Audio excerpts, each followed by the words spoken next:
জি, ধন্যবাদ আপনাকে।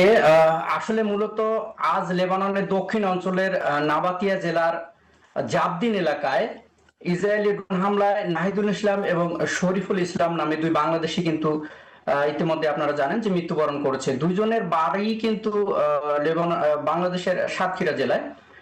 মূলত আহ, এটি এমন একটি সময় কিন্তু আমি মৃত্যুর খবরটি দিচ্ছি, যেটি গত সপ্তাহেই কিন্তু দেখা যাচ্ছে যে দীপালি নামে একজন প্রবাসী মহিলা শ্রমিক, তিনি কিন্তু লেবাননে মৃত্যুবরণ করেছেন।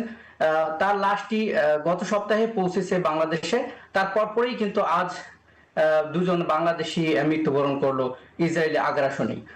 মূলত আজ ঠিক দুপুরের দিকেই লেবাননের দক্ষিণ অঞ্চলের জাবদিন এলাকায় সেখানে কিন্তু একটি রুটিবাহী যখন একটি গাড়ি ঢুকেছিল সেখানে, সেই রুটিবাহী গাড়ির কোনো সদস্য হতে পারে, যে হিজবুলের কোনো সদস্য হতে পারে এমনটি ধারণা করা হচ্ছে। তারা সেখানে যখন উপস্থিত হয় সেই গাড়িটি আক্রান্ত হয় এবং পাশাপাশি সেখানে একটি ভবনে থাকা দুজন বাংলাদেশি তারা কিন্তু এই হামলার শিকার হয়, ফলে সেখানে কিন্তু তারা মৃত্যুবরণ করে।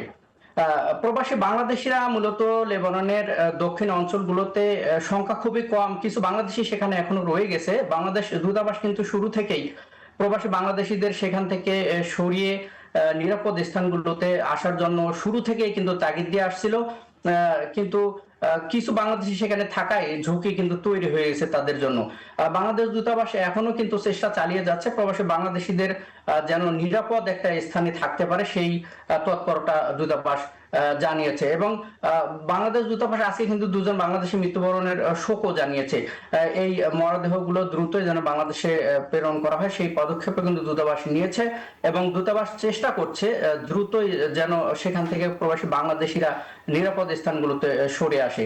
তবে বাংলাদেশিরা এই মুহূর্তে অনেকটাই আতঙ্কগ্রস্ত রয়েছে, যেহেতু লেবাননের দক্ষিণ অঞ্চলে আজও বেশ কিছু এলাকায় কিন্তু হামলা হয়েছে। তো সব সময় মিলন মিলন আপনাকে ধন্যবাদ আমাদের সাথে যুক্ত হবার জন্য। 200-র বেশি সার্ভিস ও ফিচারে লেনদেনের সব বিকাশ অ্যাপে সম্ভব।